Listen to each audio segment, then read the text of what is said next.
Federal Drive is presented by GEHA, Government Employees Health Association, proudly providing health and dental benefits to federal employees and their families. Visit GEHA.com. Congress is wrestling with big questions, but it's the details that are slowing everything down. That tension between ambition and execution shows up across the agenda, and it's shaping what happens next. Here to bring us up to speed on the details is WTOP's Capitol Hill correspondent, Mitchell Miller. Mitchell, great to have you on this morning. Thanks so much for joining me. Absolutely. We only have 10 minutes. We could talk for an hour, but let's start with international affairs. The president is just back from his trip to China. What were the reactions from folks on the Hill? I think many lawmakers are just glad that the trip did not cause, frankly, any additional problems between these two countries. There's still a lot of concerns among lawmakers about China trying to impose its will on Taiwan. There's been talk in congressional hearings about stepped up naval operations in the South China Sea. So there is still some concern about what China is trying to do or not do. But also there was some concern that things might not go the right way in connection with what's happening with the Strait of Hormuz. And essentially, it kind of seemed to be a status quo situation where both countries, again, are trying to work their own will, but nothing really blew up in connection with this summit. So I think overall, lawmakers are generally satisfied, maybe a little bit underwhelmed. I know the president has said that there are various trade agreements, but it was just kind of like I said, more of a status quo. It was always almost more about the meeting itself than what came out of it. Sort of a do no harm approach. Exactly. Well, speaking of international relations, let's talk about the Middle East. We had another war powers vote in the House this past week. Right. And I think we're getting closer and closer to the point where Congress is going to try to reassert itself. We've seen these votes in the House and the Senate getting closer and closer as just a few more Republicans keep edging toward deciding that they want to see the administration take some kind of specific actions and try to wind down this war. The vote last week, 212-212. Literally one vote could have changed it. And it went down to defeat because it was a deadlock. But you had three Republicans voting with Democrats. One Democrat went against his party. But I think that the next time it comes up, it's very possible that the War Powers resolution in the House could pass. And it's very similar situation in the Senate. The vote there was 50-49. Again, just a few Republicans joining Democrats. I think the fact that we've passed this 60-day resolution date that the Congress is supposed to say whether or not the president can move forward with military action, the fact that that has passed now for quite a while really has reawakened the need, at least among many lawmakers, for some type of congressional weigh-in on this issue.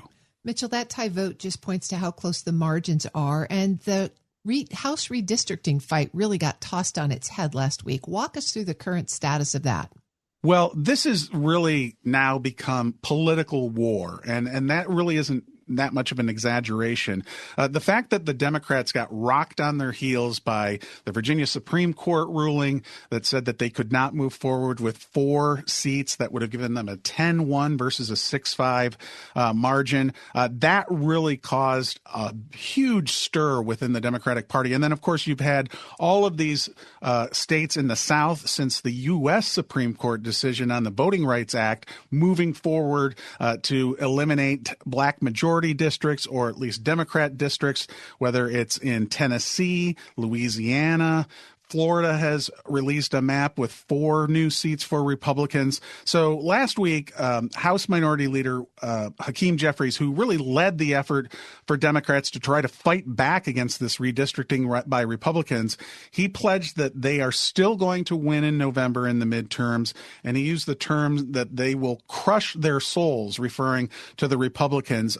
Now, the Democrats only have so many options at this point because legally and with the courts, there's just not enough time. A lot of these elections are actually getting underway. There is kind of a Hail Mary attempt, for example, in Maryland, where there is still an effort to get the state Senate President Bill Ferguson to go along with redistricting that would eliminate the one Republican seat held by Andy Harris, who's the head of the House Freedom Caucus. But I'm doubtful that is going to happen. So really, it's going to be back to the basics, I think, that the Democrats are going to try to use the polling that shows that they have a good chance of retaking the House. But certainly it's a lot closer now since you have all these potential pickups due to redistricting by Republicans with that very tight margin, as you noted.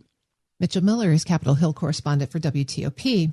Mitchell, with all of this tension on the Hill, what is happening to member relations? How are people getting along? I mean, everything that they've got to move forward is requiring some kind of compromise. Right. And it's still very difficult even on a good day. But now with the elections coming up and this redistricting really poisoning the well, if you will, in connection with what's happening. And so, for example, you have the budget reconciliation process, which is fiercely partisan right now. Of course, Republicans are taking the lead on trying to get their ICE and border protection money approved, more than $70 billion. And they have to go, of course, through the Senate parliamentarian. Democrats are fighting them every inch of the way. And that's why you saw last week, for example, the parliamentarian at least initially said many large parts of Border Patrol and some of the other provisions in the GOP legislation had to be knocked out. So they are reworking that. So you're going to see a lot of that from Democrats where they'll claim these little mini victories as they try to slow things down for Republicans. It seems like every legislative package is now a dueling versions headline. We have the housing bill and the aviation safety bills that are getting a lot of attention. Right. So, for example, on the housing bill, you have the fact that the Senate said, okay, we approved this a long time ago. The president is behind it. Let's get it approved and across the finish line. But of course, the House has other ideas. And so they are making changes and they are likely to vote on that this week. It looks like they're going to try to do it through suspension of the rules, which would mean a 2/3 vote. So they're going to have to get Democrats on board. Some of the things that are involved in that is it would scale back the Senate's limitations on institutional investors in the housing market. Something that the Senate wanted, the House does not. The House has a lot of other things that they want to add into this.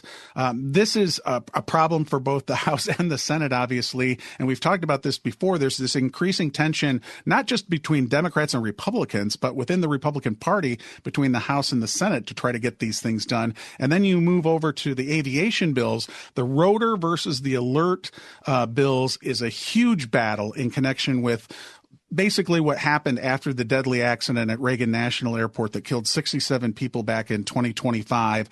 You had the Senate's Rotor Act, which is much more narrow. It was looking at expanding what's called ADS-B-In, which is for cockpit traffic awareness. And then on the House side, they are taking a much more general approach where they want to add in a lot of different provisions. And so these two pieces of legislation are now at odds. And it's really angered some of the members of the Senate Republicans who had, including Ted Cruz, who had supported this. The head of the NTSB is not happy about the fact that the House is moving in its own direction, but that's where we are. Mitchell, I'm kind of curious. Both of those bills, the housing bill, the aviation bills, really cover a lot of technical matter. There's a crypto bill that's creeping through. Mm-hmm. Given the Supreme Court rulings from the last couple of years that reduced the executive branch's ability to legislate through regulation, if you will, are you seeing members of Congress write in more of the technical aspects of these issues into the legislation? Yes, that's a very good point, because they know that because, as you mentioned, the courts have ruled in the way that you mentioned, that they have to put in these very specific pieces of technical language. Otherwise, it may not get through or it may be ignored. And that's just one of the examples of what's happening with the Rotor Act. I mean, that's why they tailored it very specifically in connection with these requirements of what happens in the cockpit. And there's also similar technical language in the Alert Act as well, because there's concern that if things are not specifically spelled out, and we saw this writ large with the DOGE Act, that if you don't specifically say what Congress wants, then with these rulings over the past few months and years, the executive branch may say, well, we're not going to do that because it was never specifically laid out by Congress. It's a really interesting point of tension then, because the technicalities are where they're getting hung up. Exactly. Well, there is a little bit of good news. If we switch topics to 2027 appropriations, some of the bills are starting to move and get votes. How about that? We even saw a checkered flag for, at least in the House, for the VA military construction vote. Overwhelming bipartisan vote last week for more than $150 billion related to that appropriations project. That, of course, is just one of 12. But at this point, as we've talked about with all this tension here on Capitol Hill, they will take victories where they can. But that, of course, is just the start of this whole appropriations process. And believe it or not, here we are in May. But yes, there is already talk about some concern getting into the fall with all the election tension going back and forth, that there could be another government shutdown. And related to that, the Senate last week passed legislation that would prohibit senators from being paid during a government shutdown. Mitchell Miller is Capitol Hill correspondent for WTOP. Mitchell, thank you for joining me. I'm certainly glad you've got plenty of stuff to cover. No shortage ever. We'll post this interview at federalnewsnetwork.com/Federal Drive. Subscribe to the Federal Drive wherever you get your podcasts.